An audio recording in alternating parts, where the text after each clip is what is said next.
जय, सच्चे दरबार की जय। हमारे सामने एक प्रश्न आया है। प्रश्न यह है कि हम एकाग्र नहीं हो पाते हैं, हम अपने ही विचारों में घूमते रहते हैं, हमें एकाग्र होने के लिए क्या करना चाहिए? बहुत ही अच्छा और बहुत सुंदर प्रश्न है। सबसे पहले देखिए, एकाग्र का मतलब सीधा सीधा होता है कि एकस्य अग्रे। जब एक के आगे आप स्थिर होंगे तब जाकर के आप एकाग्र हो पाएंगे। जो आपके चिंतन है, जो आपके विचार हैं, अभी आप अपने चिंतन, अपने विचारों के साथ साथ चलते रहते हैं।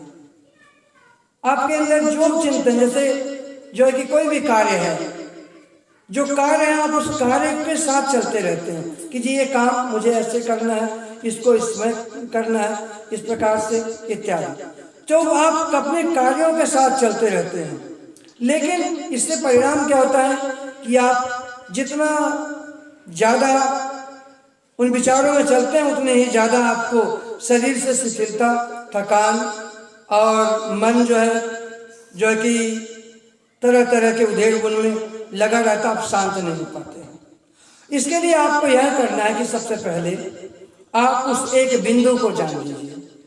यहाँ पर एक बिंदु है जिसको हम दिव्य दृष्टि कह रहे हैं।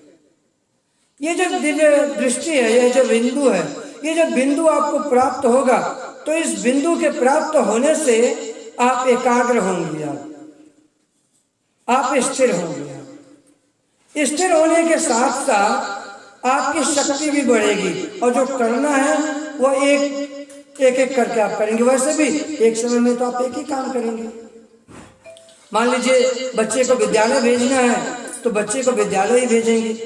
उस वक्त दिमाग में 4 काम बेशक चल रहा होगा तो चारों को एक साथ नहीं कर पाएंगे। सो क्या करना है कि आप उस एक पर स्थिर होइए, उसको एक को जान लीजिए पहले। जब आप उस एक को जान लेंगे, यह दिव्य दृष्टि जब आपकी जागृत हो जाएगी, परमात्मा का वो जो प्रकाश स्वरूप आपके घर के भीतर जब प्रकट होगा तो आप क्या करेंगे, उस एक में स्थिर होंगे। आप जैसे जैसे उस एक में स्थिर होंगे वैसे वैसे आप क्रमबद्ध से एक एक करके अपने सारे कार्यों को करते भी चले जाएंगे।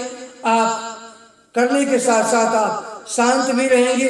आपको जो है कि जीवन में सुख भी मिलेगा और परेशानी बिल्कुल नहीं आएगी। इसका समाधान यही है कि सबसे पहले आप उस एक को जान लीजिए जो आपके घट के भीतर है, जिनका वास्तविक स्वरूप प्रकाश है। उस प्रकाश में जैसे आप स्थिर होंगे उसे ध्यान करेंगे। ध्यान के बाद ऐसा नहीं कि उस वक्त आपके अंदर कार्य नहीं चलेंगे, उस वक्त चलेंगे, लेकिन आपको उसमें उत्तर मिलेगा कि अभी ये काम करना है, अभी इधर उधर नहीं, अब इसको करना है, इसके बाद इसको करना है। जैसे हम आपके सामने बैठे हैं, इस वक्त हम आपके सामने बैठे हैं, तो आपसे बात कर रहे हैं और कोई इधर उधर का कोई चिंता नहीं। ध्यान में बैठेंगे तो केवल ध्यान में, कोई कार्य कर रहे हैं उस कार्य में।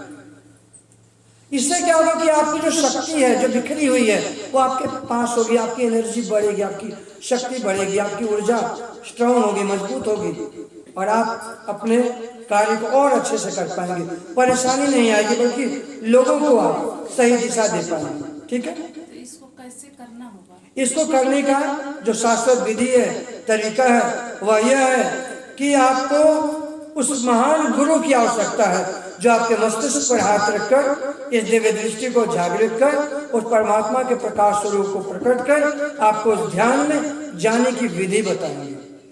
उस विधि को जब आप जान जाएंगी तब जाकर के आप स्थिर होने लग जाएंगे।